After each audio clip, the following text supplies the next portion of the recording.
उसका नाम था माइकल जैक्सन, नाम सुना होगा। उसने एक दिन डॉक्टर के पास गया जिसने एक पढ़ा कि रंग जो है वो सिर्फ पिगमेंटेशन के कारण है। तो डॉक्टर के पास, प्लास्टिक सर्जन के पास गया, कहा कि मेरा पिगमेंटेशन हटा दो।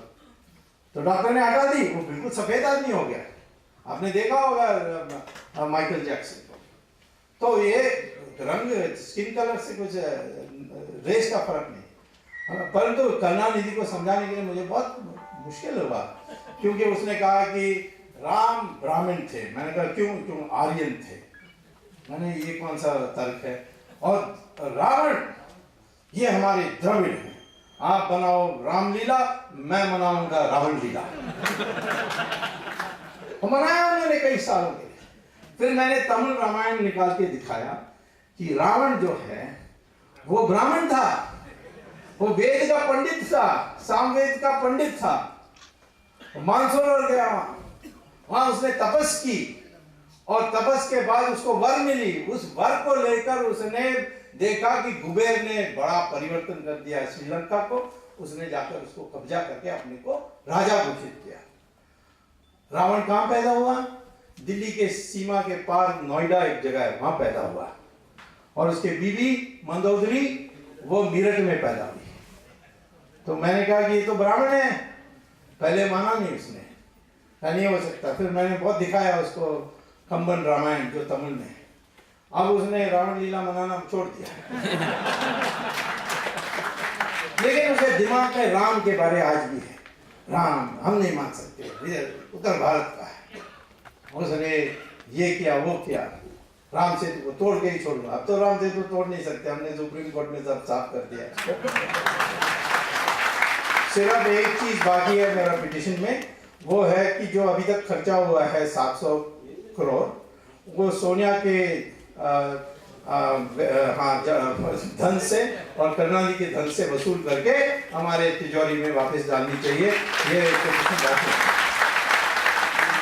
और राम भी अपने हिसाब से बदला लेते हैं, क्योंकि उसने बहुत बुराई की। राम कौन है? राम सेतु, स्वामी कहता राम सेतु सुप्रीम कोर्ट में। हाँ, कैसा हो सकता है राम सेतु? कोई इंजीनियर था, कौन सा इंजीनियरिंग कॉलेज में उसको डिग्री मिली।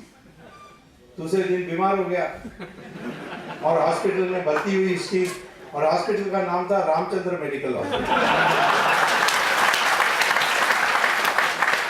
मैंने लिखा कम से कम राम को MBBS तो है, तुम बच गए। तो हमारे देश को बांटने के लिए, तो ये देश को जोड़ने का है। ये हमारे हर एक हमारे देश के नागरिक को मानना चाहिए कि हम सब एक हैं। कोई बाहर से नहीं आया, आए होंगे इधर उधर लोग आए होंगे, बट मूल इतना 100 करोड़ के हो गए हैं।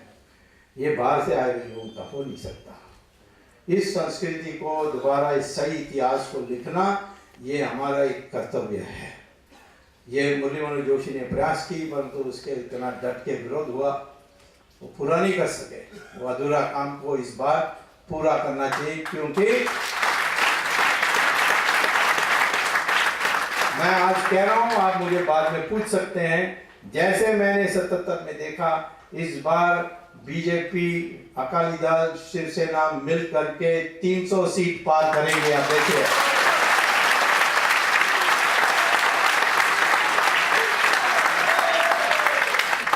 और हमें ये करना है, एक नया हिंदुस्तानी पैदा करना चाहिए, एक विराट हिंदुस्तानी जिसको गर्व है हमारे इतिहास के बारे, इस मिट्टी के बारे। और हमें सबको मिला करके हम एक हैं, एक हिंदुस्तानी हैं। एक जमाने में कई लोगों ने, एक वो कवि था इकबाल, उसने तो गाना गाए, उसने गाना एक तैयार की, सारे जहां से अच्छा हिंदुस्तान हमारा।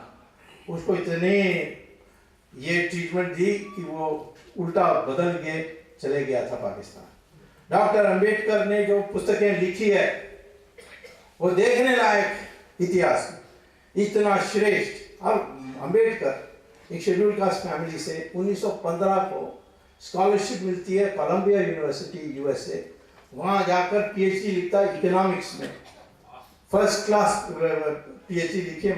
मैंने उस थीसिस को पढ़ा है हिंदुस्तान के इतिहास में जो उन्होंने सेमिनार्स में डट के भारत की एकता के लिए बोली है और लगातार बोलते हैं। लेकिन इलेक्शन आजादी के बाद नेहरू ने उनको टारगेट करके 3 लोकसभा चुनाव लड़े, तीनों में उनकी जमानत जब्त कराई और फिर वो दुखी होकर के बुद्ध बने। अब अम्बेडकर की जो सही जगह लोगों ने अभी पहचाना नहीं। इतना पढ़ा लिखा, पीएचडी इकोनॉमिक्स, लंदन से बैरिस्टर, लॉ डिग्री लेकर आता है, कॉन्स्टिट्यूशन को तैयार करके उसको पायलट करने में, और उसको कांग्रेस वाले कहते हैं भीमराव अम्बेडकर। और जो 3rd क्लास फेल हुआ है कैम्ब्रिज यूनिवर्सिटी में, उसको पंडित कहते हैं, पंडित जवाहरलाल नेहरू। ये कहा था कि ब्राह्मण वही है जो ब्राह्मण के घर में पैदा होते हैं? ये तो कभी नहीं था, ये तो भगवद गीता में साफ है। मैं पूछता हूं कि विश्वामित्र ब्राह्मण घर में पैदा हुए? तो क्षत्रिय घर में पैदा हुए। वेद व्यासा जिसने महाभारत लिखी वो किसके घर में? उसकी माँ कौन थी? मछुआरा थी। वाल्मीकि तो दलित थे। और हमारे जो महाकवि थे कालिदास, वो तो जंगल में पेड़ की शाखाएं काटते थे।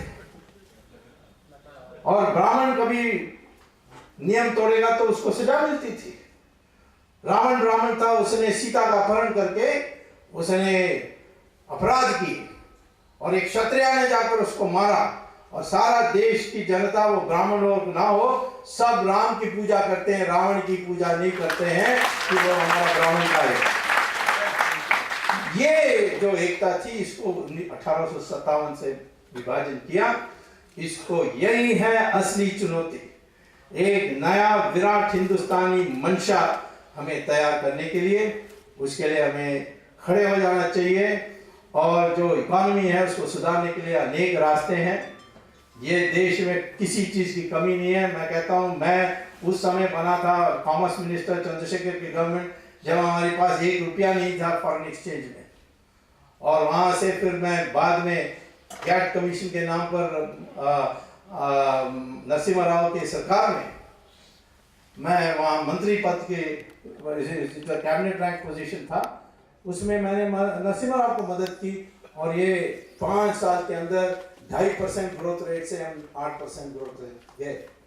हाँ, तो अखबार वालों ने सारा क्रेडिट मनमोहन सिंह को दे दिया था, बट क्रेडिट किसी को जानी चाहिए तो नरसिम्हा राव को जानी चाहिए, जिसने ये किया था। तो आज भी वही छोटे मोटे रिफॉर्म से हिंदुस्तान की इकोनॉमी को बदल सकते हैं। ये प्रारब्धा भारतीय जनता पार्टी को आ रही है। इस देश को पुनरुत्थान करने के लिए हम सब मिल करके इस बार पूरा मेहनत करें, यही कहने के लिए आया हूं। नमस्कार, धन्यवाद।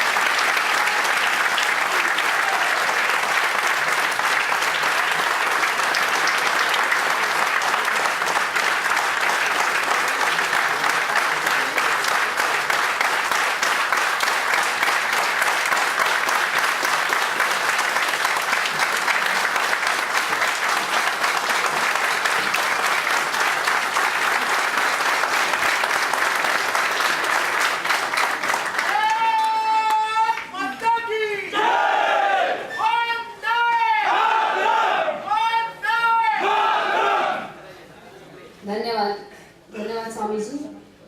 कार्यक्रम की सांगता वंदे मातरम से होगी। कोई भी कृपया सभागृह न छोड़े। जब गांधी नेहरू की बात चली तो मुझे गजेंद्र सोलंकी की पंक्तियां याद आई। कोई कलम नहीं चाहेगी गांधी नेहरू का अपमान लिखे, कोई कलम नहीं चाहेगी गांधी नेहरू का अपमान लिखे, सत्य अहिंसा वाली पावन आंधी का अपमान लिखे। माना बापू सत्य अहिंसा की राहों के राही थे, माना बापू सत्य अहिंसा की राहों के राही थे, पर काला पानी वाले भी तो माँ के शूर सिपाही थे, पर काला पानी वाले भी तो माँ के शूर सिपाही थे। जो भी लड़े माँ के लिए वो माँ के राज दुलारे हैं। जितने प्यारे बापू हमको सावरकर भी प्यारे हैं, जितने प्यारे बापू हमको बलिदानी भी प्यारे हैं।